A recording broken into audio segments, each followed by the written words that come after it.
tell me, what do you remember was some of the different things that happened during the war? One thing. World War II. In World War II, there was, of course, families separated for the first time in our lifetime. And it made it very rough. And mothers had to go out to work with Daddy gone. And it was rough. But people that were left home joined together and helped each other. We planted gardens, we canned stuff, and if we had peas and somebody else had corn, we shared. If we had a cow, we shared the milk, and chickens, we shared the eggs. We looked after each other. There was no public assistance that I'm aware of at that time like today. But people helped each other the way God would be proud of them. And we prayed in school. We prayed for our boys that were in service. Very few women were in it then, except to be nurses. But we had rationing, and we had a little stamp book, and it showed what you could get. And when you bought that item, they would tear off that stamp and keep it and turn it into the government. I remember there was stamps for gas, sugar, coffee, and coffee, and what else? Flour. Flour, really? Oh. All those staples that we used all the time.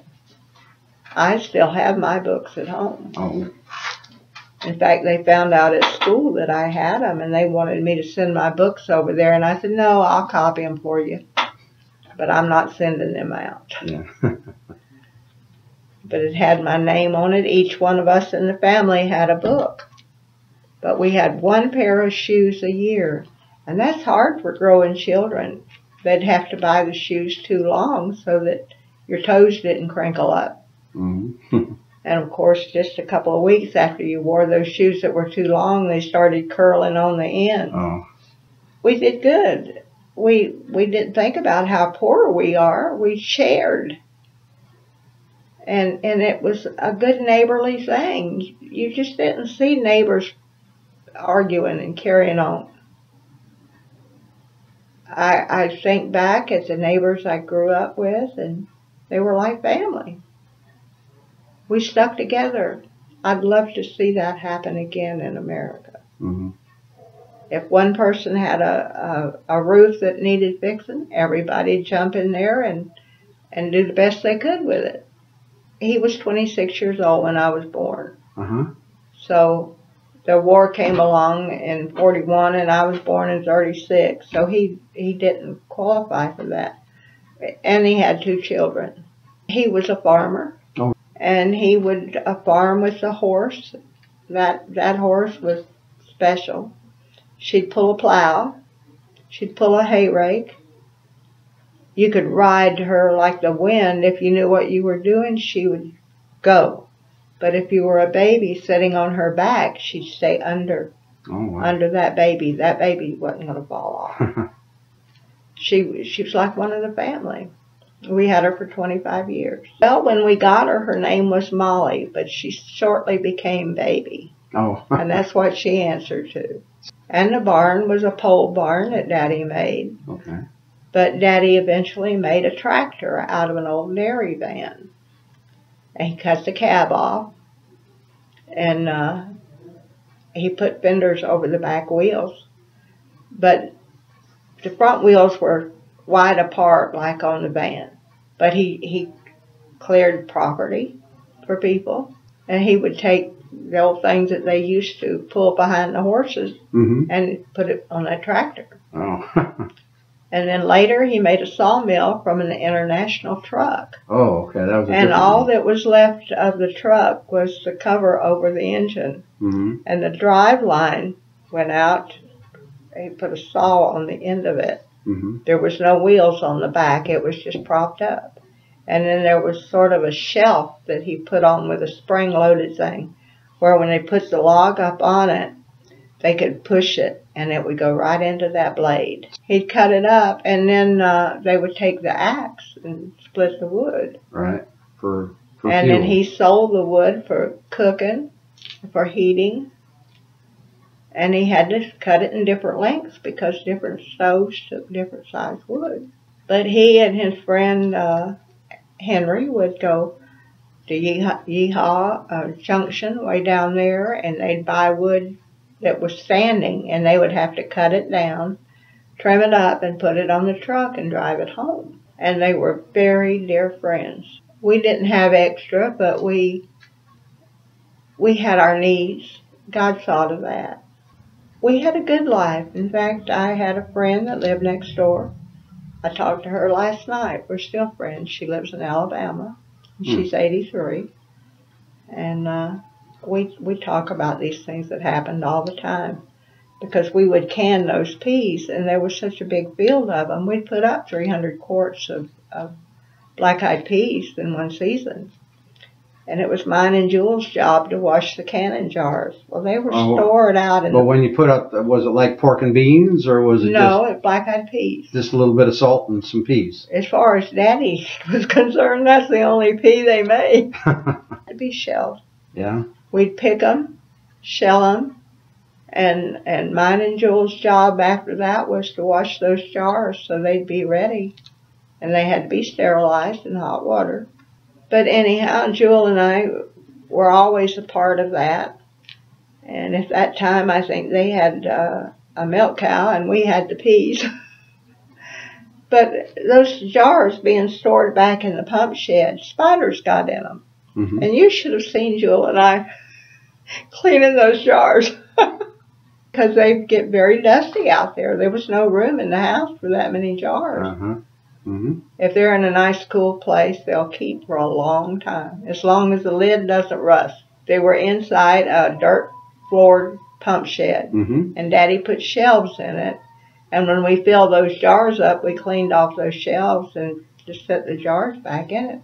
And there again, we didn't have a lock on that door. Yeah. We didn't have to have. It was so good to live in an area where people, if they wanted something, they would just say to Mom and Daddy, Miss Carter, we need some peas. We got any extra? The lid off, you just pour it in a pot on the stove and add whatever seasoning you want in it. It don't take long to cook it because the cooking process is in the canning. In fact, during World War II, it sounds kind of gross today, but jars were very hard to get. Because everybody was needing them. Right. And we literally went around to where these people would dump their trash.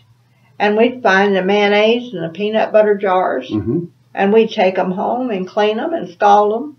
And we'd can in those too. Yep, very good. Anything we could, tomatoes, potatoes and carrots. Really? Oh, okay, that sounds good. Yeah, you could just peel those potatoes like you were making stew. And put it in the jars, and put the lids on them. They're also sterilized. Yeah. And you got ready to eat. All you had to do was open the jar and put it on the stove and warm it and season it. But we planted onions and we had strawberries, and we lived close to a muck bed, and so those strawberries were planted down there where we didn't have to hand water them. It was really funny because my brother and I, again, we wanted to play. And Mama says, okay, you can play as soon as we get these things weeded.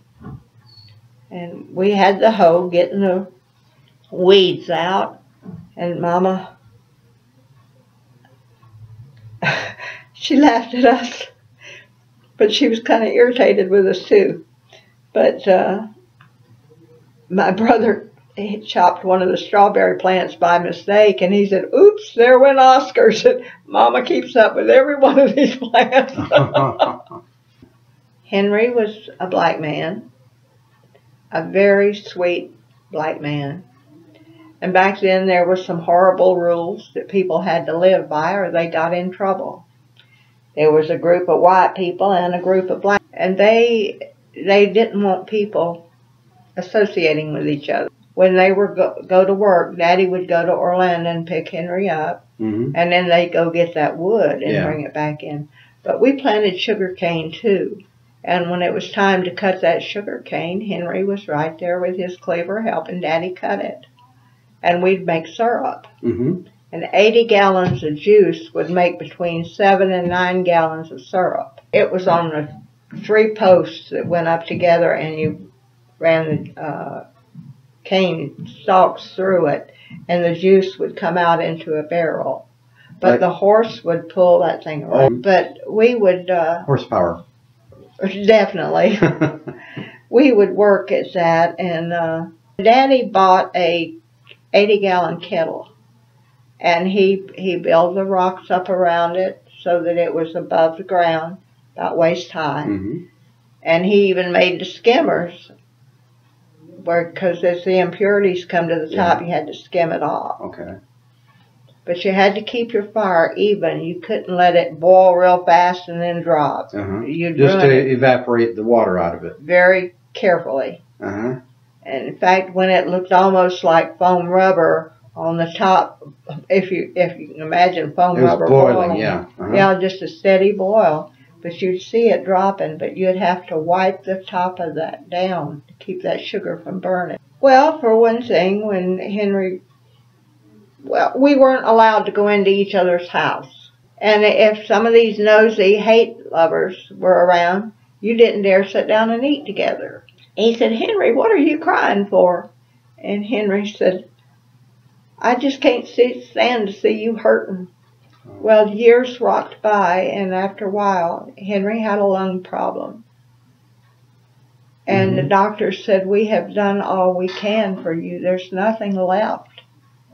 And Daddy said to Mama, we used a lot of homemade remedies back then. And Daddy went to the stove and cooked up something to try to help with his cough. So we went to the house, but we couldn't go in. Daddy could and take the medicine to him. But I said, "Why can't we go in and see him?" And my brother said the same thing. And Mom said, "Honey, if we go in that house, there are people watching all around, and somebody will go in there and burn his house down, and then they'll come and get ours." And I thought that was one of the most horrible things I ever heard. But I saw what really was coming from the heart between my dad and this Henry. And we were as safe as anybody could ever be around Henry. He had all the qualifications for a good grandpa. But eventually he died, and it hurt my daddy. But they worked together. And like I said, we got to see him around our home. We got to see him working together and as a team. Not as a boss, but as a team. So I thank God for those years, for what I learned out of it, but it was hard on everybody. But then when I see these people today generating hate, and they're going on this white supremacy thing. There was only one supreme man in this world. Only one. And his name was Jesus. He loves us all, and he cares about us. And he wants us to care about each other.